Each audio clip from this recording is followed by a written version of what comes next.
yan, big love shoutout dyan sa ating mga viewers at listeners. Nandito naman po tayo upang magbigay ng ating magandang topic ngayon ukol sa World War II guerrilla leader na si Captain Nieves Fernandez. Ang bahaging ito ay parte pa rin ng pananakop ng Hapon noong 1941 kung saan sisiyasatin natin ang talang buhay ni Captain Nieves Fernandez, ang kaisa-isahang babaeng namuno sa guerrilla upang makipaglaban sa mga Hapones.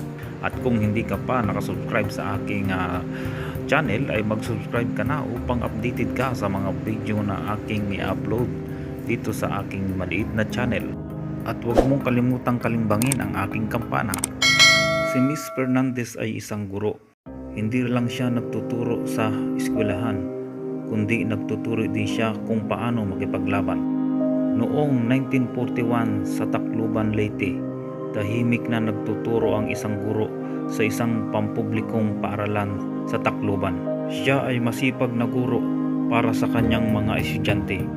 Kadalasan ang kanyang mga estudyante ay walang mga dalang baon, kaya binibigyan niya ang mga ito na para bang tunay na mga anak. Ngunit isang araw, ang kanyang pagiging guro ay nagbago nang dumating ang mga mananakop na Hapones sa ating bansa. Si Nieves Fernandez ay kilala sa tawag na Miss Fernandez. Ito ang tawag sa kanya ng kanyang mga estudyante. At ayon sa paglalarawan ng kanyang mga estudyante, si Miss Fernandez ay isang mapagmahal na guro. Ang kanyang pagiging protective ay nasukat noong tumating ang mga sundalong Hapon at pinagtangkaan ang buhay ng kanyang mga estudyante. Mula sa isang simpleng guro ay naging assassin ito, si Miss Fernandez, upang maprotektahan ang kanyang mga estudyante. Si Miss Fernandez ay nakapaslang ng mahigit kumulang sa 200 sundalong Hapones. Noong 1941 ay kinuha nila lahat ang pagmamayari ng mga Pinoy at walang sinumang mag-aangkin kundi ang imperyong Hapon lamang. Wala din sino ang maaaring magturo sa isang paaralan maliban lang sa pinayagan ng kanilang imperyo ng Japan. Sa Leyte, sa lugar ni Miss Fernandez, ang mga negosyante ay napilitang magpasakop sa mga Hapones dahil ang ilan kapag ayaw magpasakop ay nilulunod sa tubig o nilulublob sa mainit na tubig. Nang dumating ang mga Hapon, ay walang sino man ang maaaring magtago ng anumang bagay o kanyang pagmamayari. Kinukuha lahat ito ng imperyo at walang exempted. Kaya naman nagdesisyon ito si Miss Fernandez na lumaban. Namumuot sa galit ito dahil kinuha ng mga Hapones ang kanilang pagmamayari tulad ng kanyang maliit na pinagkakakitaan o negosyo.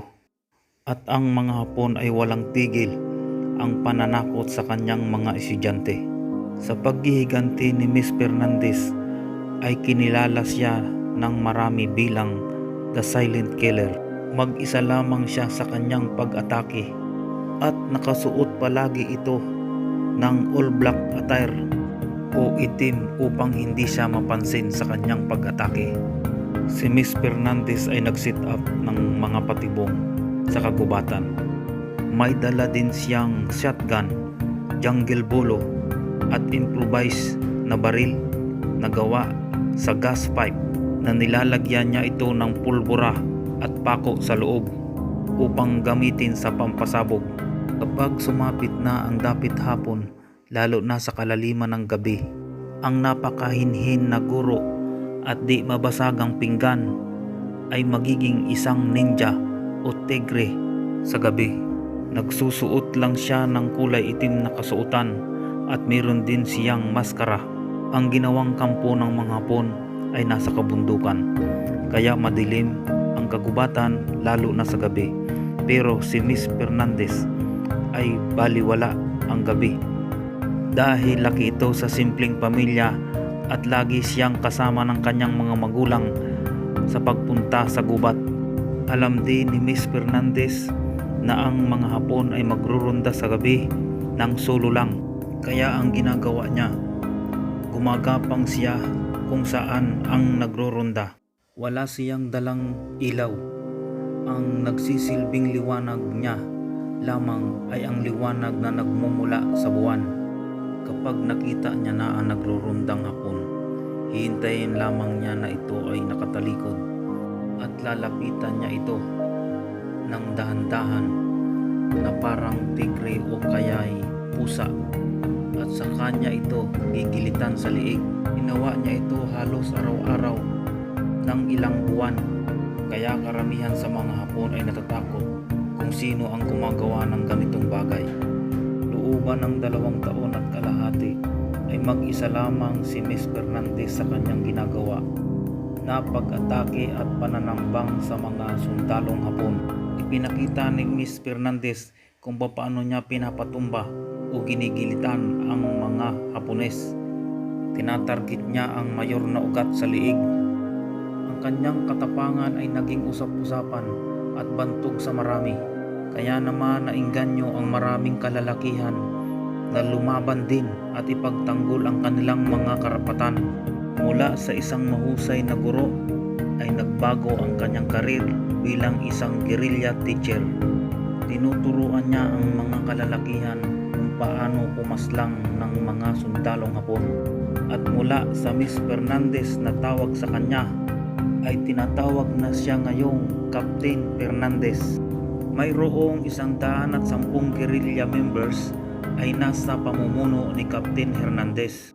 Ang kanyang maliit na grupo ay nakilala bilang epektibo at deadly group. Ang mga Amerikano ay napahanga sa katapangan ni Miss Fernandez at ng kanyang mga tao. Si Captain Nieves Fernandez ang nag-iisang guerrilla commander na babae noong World War II. Nakarating sa mga pinuno ng mga Japanese Imperial Army ang mga ginagawa ni Captain Fernandez. Kaya naman nagdesisyon ang mga ito na maglagay ng pabuya sa sinumang makakahuli o makakapaslang kay Captain Fernandez.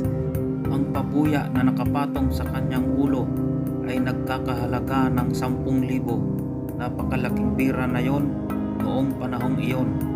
Umaasa ang mga Hapon na mayroong magtraidor o bumaliktad sa mga Pilipino upang mahuli at mapaslang si Captain Hernandez. Ngunit nabigo ang mga ito. Walang sinuman ang tumalikod o naghudas sa grupo ni Captain Hernandez. Kaya patuloy pa rin ang operasyon ng grupo ni Captain Hernandez kahit hinahanting na sila ng mga Hapones. Hindi sila nagpatinag sa mga sundalong Hapon. Meron silang ginawang kampo sa kuweba sa loob ng kagubatan na hindi madaling makita ng mga Hapon.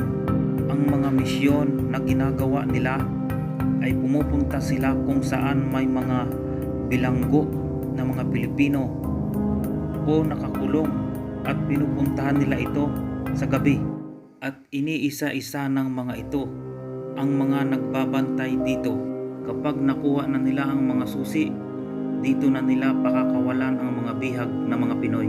At pagkatapos nito, hagisan nila ng mga improvise ng mga granada ang kampo ng mga Hapon. Kinukuha din nila ang mga armas ng Hapon.